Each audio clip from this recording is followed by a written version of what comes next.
سال گزرنے کے باوجود ابھی تک وہ خواب شرمندہ تعبیر نہیں ہو سکا. لیکن اس کا مطلب یہ نہیں ہے کہ ہم اب روتے دھوتے رہیں. اس کا مطلب یہ نہیں ہے کہ ہم ماتم کریں. اس کا مطلب یہ نہیں ہے کہ ہم ہمت ہار جائیں. اس کا مطلب یہ ہے کہ ہم اٹھیں, اللہ کا نام لیں اور یکسوئی, یگانگت اور اتفاق کے ساتھ تمام طبقات, سب اداروں کو مل کر, فرد ہو یا کوئی جماعت ہو, چاہے ایک شخص ہو یا پورا معاشرہ ہو, ہم سب کو مل کر اگر ہم یہ فیصلہ کر لیں کہ ہم نے اپنی تقدیر بدلنی ہے, تو خدائے بزرگ و برتر کو گواہ بنا کر کہتا ہوں کہ یہ انشاءاللہ خواب پورا ہوگا اور بہت جلد ہوگا. لیکن اس کے لیے جس طرح میں نے ابھی عرض کی ہے, قربانی دینی پڑے گی, اظہار کا جذبہ ہوگا, انصار مدینہ کی یاد تازہ کرنی ہوگی, اور سب کو روکھی سوکھی مل کر کھانی ہوگی, کیونکہ مشکل کے بعد آسانی آتی ہے. کبھی پھول کانٹوں کے بغیر پیدا نہیں ہوتا. ایک کانٹوں بھرا سفر سے گزرنا ہوگا, پھر انشاءاللہ راحت بھی آئے گی اور منزل بھی ملے گی, اور پاکستان اللہ تعالیٰ کے فضل و کرم سے اپنا کھویا ہوا مقام ضرور حاصل کرے گا. لیکن شرط اول یہ ہے کہ محنت محنت اور محنت.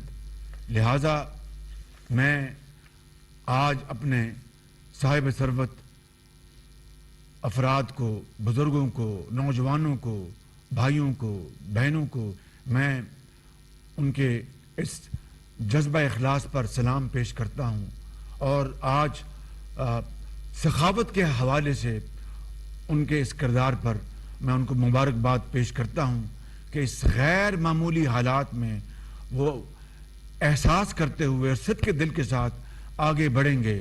اس غریب قوم کی تقدیر بدلنے کے لیے جو وسائل مہیا کریں گے, تو یہ قوم ہمیشہ اس بہت اعلیٰ مثال کو یاد رکھے گی.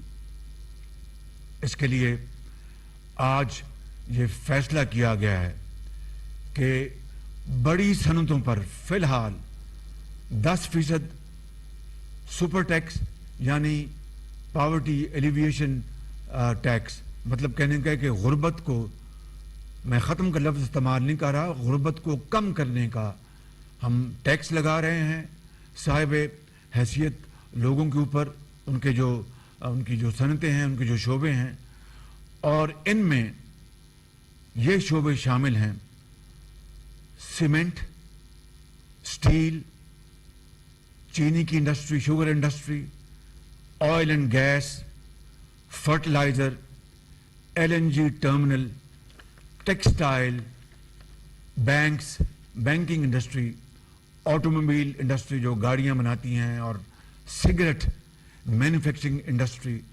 اور سگریٹ تو ویسے بھی صحت کے لیے انتہائی مضر ہے, یہ آپ سب اچھی طرح جانتے ہیں. لیکن اس صنعت میں بھی 60% جو فارمل سیکٹر ہے وہ جو ٹیکس دیتا ہے وہ پوری قوم کے سامنے ہے, لیکن جو 40% انفارمل سیکٹر ہے وہ ٹیکس نیٹ میں نہیں ہے. اور یہ کس کی غلطی ہے؟ یہ اسٹیٹ آف پاکستان کی. وہ ادارے جو اس کام کے لیے ہیں کہ وہ ٹیکس حاصل کریں اور ان امیر لوگوں سے ٹیکس لے کے غریبوں, بیوگان, یتیموں کے حوالے کریں, ان کا حق آواز اٹھانے سے پہلے ان کی جھولی میں ڈال دیں. وہ سفید پوش لوگ جو زندگی ان کے اوپر تنگ ہے لیکن کسی کے آگے ہاتھ نہیں پھیلاتے, وہ کسی کے آگے وہ اپیل نہیں کرتے, ان کی جھولی میں ریاست کا کام ہے کہ ٹیکس لے کر ان کی جھولی میں ڈالیں. مگر یہ بڑے بڑے جو ٹیکس جو ایویڈ کرتے ہیں, 40% صرف سگریٹ مینوفیکچرنگ انڈسٹری میں ہے, اربوں روپے. میرا آپ سے وعدہ ہے کہ میں راتوں کو جاگوں گا انشاءاللہ, اور اپنے حلیف جماعتوں کی مشاورت سے اور جو متعلقہ ادارے ہیں ان کے ساتھ مل کر ایسی پالیسی بنائیں گے انشاءاللہ کہ جہاں جہاں ٹیکس کی ایویژن ہوتی ہے, تبھی پاکستان آج غریب ڈیولپنگ ملک کہلاتا ہے، تبھی پاکستان آج تک اپنے پاؤں پہ نہیں کھڑا ہو سکا۔ اگر آپ کو میں ایک تخمینہ دوں تو تقریباً ایک یہ رف ایسٹیمیٹ ہے کہ 2000 ارب روپیہ سال کا جو ٹیکس ہے مختلف مدات میں وہ غائب ہو جاتا ہے۔ یہ جو اسٹیٹ کے جو آرگنز ہیں جن کی ذمہ داریاں ہیں، وزیر اعظم سے لے کر تمام جو وفاق کے ادارے، تمام جو صوبوں کے ادارے، ان سب کی یہ ایک اجتماعی ذمہ داری ہے جس میں ہم آج تک ناکام رہے کہ وہ پیسہ ٹیکس لگا ہے مگر ٹیکس نہیں ملتا، کہ وہ پیسہ وہ قومی خزانے میں آئے اور غریب آدمی کا پیٹ بھرے۔ یہ ہے وہ فلسفہ جس کے اوپر آج وہ قومیں جو جرت کے ساتھ آگے بڑھیں، آج وہ آسمانوں سے باتیں کر رہی ہیں۔ It is never too late. انشاءاللہ میرا ارادہ ہے کہ بجٹ کے فوراً بعد میں نے ٹیمیں بنا دی ہیں اور یہ ٹیکس کی کلیکشن کے لیے انشاءاللہ جو کچھ بھی ہوا حتی المقدور ہم کوشش کریں گے، چاہے وہ منسٹری آف فائنانس ہے، چاہے وہ FBR ہے، چاہے وہ کامرس ہے، چاہے وہ ایکسائز اینڈ ٹیکسیشن ہے، اس کے لیے تمام جو ہمارے آئینی ادارے ہیں ان سے مدد لی جائے گی۔ تمام جدید جو ٹیکنالوجی ہے، تمام جدید جو ڈیجیٹل جو ہمارے پاس ٹولز ہیں ان کو ہم بروئے کار لائیں گے۔ اس کے علاوہ کیمیکلز اور بیوریجز کے اوپر بھی یہ 10% ٹیکس لگایا گیا ہے عام آدمی کو ٹیکس سے بوجھ سے بچانے کے لیے۔ اور اس سارے ٹیکس میکنزم کا مقصد کیا ہے کہ جن کو اللہ تعالیٰ نے نعمتوں سے نوازا ہے، چاہے وہ ایک فرد ہے یا ایک جماعت ہے، چاہے وہ ایک انڈیویجول ہے یا ایک کارخانہ ہے یا ایک شعبہ ہے، ان سے ان کے رزق حلال سے ٹیکس لے کر اور وہ پیسہ آپ کے حوالے کیا جائے۔ تعلیم، علاج، آپ کی سڑکیں، آپ کے اسکول، ہسپتال، دوائیاں، آپ کی جو ایجوکیشن ہے، اسکلڈ ایجوکیشن، آپ کی IT لیڈ سکلز آپ کی، اور قوم کو مزید توانا بنانے کے لیے جو ہمیں وسائل چاہیے وہ اس سے جمع ہوں گے۔ اٹ از کراس سبسڈی، یعنی امیر سے لے کے غریب کو دینا، اور اس کے علاوہ ملک کو اپنے پاؤں پہ کھڑا کرنا۔ سادہ الفاظ میں بیان کر رہا ہوں، اگر یہ پیسہ اس ٹیکس کے ذریعے، اب میں مثال دے رہا ہوں، 100 روپے اس سے ملتے ہیں، اگر یہ امیر لوگ جو ہمارے بھائی ہیں اور بڑے قابل احترام ہیں ان سے لے کر اگر ہم جو ہماری اشد ضروریات ہیں ان کے اوپر استعمال نہیں کریں گے تو پھر ہمیں قرض لینا پڑے گا۔ That is what we call economic stability. That is what we call our economic freedom. That is what we call coming out of the shackles and clutches of slavery, of borrowing money. اسی کو کہتے ہیں self Reliance. اور self Reliance کے بغیر کوئی قوم آزادی نہیں حاصل کر سکتی۔ آج ہم ایک آزاد مملکت، خداداد ملک پاکستان ہیں، کوئی شک نہیں، اور اللہ تعالیٰ نے ہمیں خدا کے فضل و کرم سے اپنے دفاع کے لیے نیوکلیر طاقت بھی ادا کی ہے، اور یہ نیوکلیر طاقت ہمارے سیاسی لیڈرز جس میں ذوالفقار علی بھٹو صاحب سے ابتدا ہوئی اور نواز شریف کی حکومت میں میاں نواز شریف کو اللہ تعالیٰ نے یہ موقع عطا کیا کہ پاکستان کو نیوکلیر طاقت بنا دیا، مگر اس میں باقی سب ادارے شامل ہیں، عوام کا پیسہ شامل ہے، افواج پاکستان شامل ہیں، اور مختلف اوقات میں ہمارے سائنسدانوں کی ان کی بڑی زبردست کنٹریبیوشن ہے۔ لیکن نیوکلیر طاقت ہونے کے باوجود ہم معاشی طور پر ابھی بھی ہم بالکل بہت انفرم ہیں، معاشی طور پر ہم میں بہت ضعف ہے، کمزوری ہے۔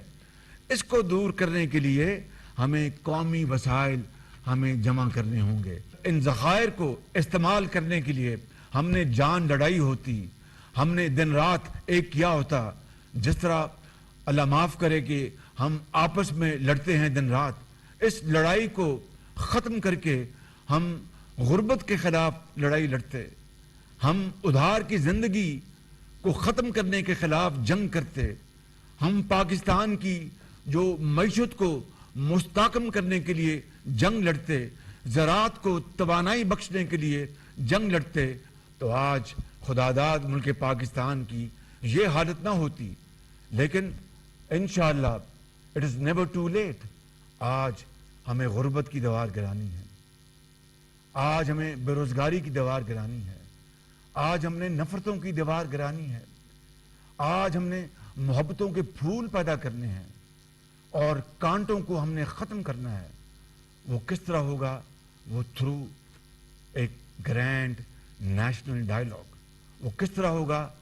Through charter of economy. اس کے بغیر ممکن نہیں ہے. جب قوم ایک موتی کی طرح جس طرح پروئے ہوتے ہیں لڑی میں، اس طرح اکٹھی ہوگی، جو تسبیح کے دانے ہیں، یکسوئی اور اتحاد کے ساتھ اکٹھی ہوگی اور ایک اپنا جو مشن ہے وہ بنا لے گی کہ یہ وہ مشن ہے جس کے اوپر کبھی کوئی تبدیلی رونما نہیں ہوگی، کوئی حکومت آئے اور جائے. میں آپ کو دعوے سے کہہ سکتا ہوں کہ انشاءاللہ پاکستان کے حالات بہت جلد بدل جائیں گے اور ضرور بدلیں گے انشاءاللہ. اس کے علاوہ میرے بزرگوں، بھائیوں اور بہنوں، ایک اور ٹیکس لگانے کی تجویز ہے، اور وہ بھی جو صاحب حیثیت لوگ ہیں. غریب کے اوپر بوجھ نہیں پڑے گا. جو افراد سالانہ 15 کروڑ سے زائد کماتے ہیں ان کی آمدن پر 1% غربت کم کرنے کا ٹیکس لگایا جا رہا ہے. جو افراد 20 کروڑ روپے سے زائد ان کی آمدن ہے ان کے اوپر 2% ٹیکس لگایا جا رہا ہے، اور جو افراد 25 کروڑ روپے سے زائد کما رہے ہیں ان کے اوپر 3% ٹیکس لگایا جا رہا ہے، اور جو لوگ 30 کروڑ روپے سے زائد کما رہے ہیں ان کے اوپر 4% ٹیکس لگایا جا رہا ہے. اللہ تعالیٰ کی کمال مہربانی سے اس ملک کے حالات انشاءاللہ بدلیں گے.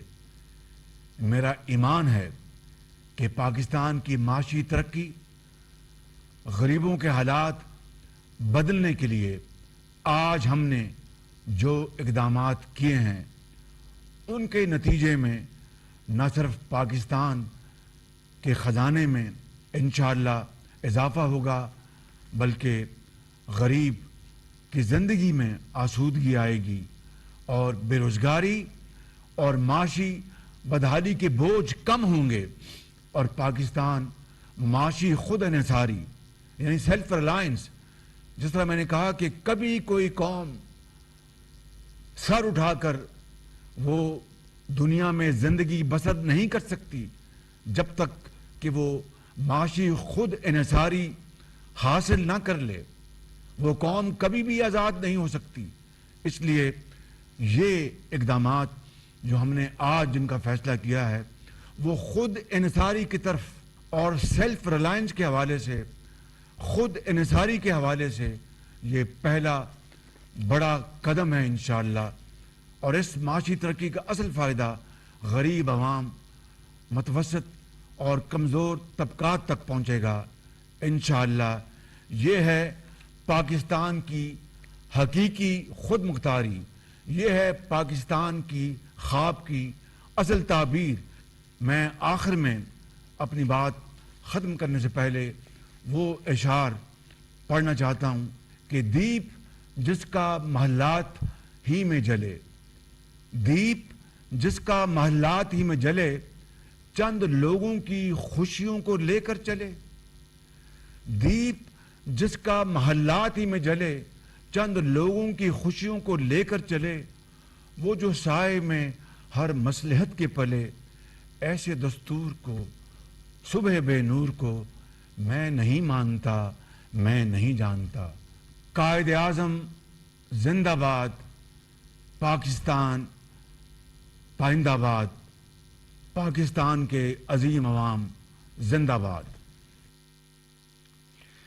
بجٹ سے متعلق اہم فیصلوں پر قوم کو اعتماد میں لینا چاہتا ہوں. عوام کو مشکلات سے نکالنے کے لیے پرخلوص کوششیں جاری ہیں. سابق حکومت کے تاخیری حربوں کی وجہ سے معیشت دیوالیہ ہونے جا رہی تھی. پاکستان کی معیشت کو مستحکم کرنا ہمارا عزم ہے. اتحادی حکومت نے جرأت مندانہ فیصلے کیے. حکومت سنبھالنے کے بعد ہمارے پاس دو آپشنز تھے. ایک تو یہ کہ انتخابی اصلاحات کے بعد الیکشن کروا دیتے. دوسرا مشکل راستہ اہم فیصلے لینے کا تھا. جلد مشکلات سے نکل آئیں گے. بجٹ کا مقصد غریب عوام کو مشکلات سے نکالنا ہے. یہ پہلا بجٹ ہے جس میں معاشی ویژن دیا گیا ہے. پاکستان اب معاشی خود مختاری کی جانب بڑھے گا. بڑی صنعتوں پر 10% ٹیکس لگایا جا رہا ہے، جن میں cement, steel, sugar, fertiliser, LNG، textile, banking, automobile اور دیگر انڈسٹری شامل ہے. ٹیکس نظام کو مزید مربوط اور کلیکشن کو فعال بنایا جائے گا.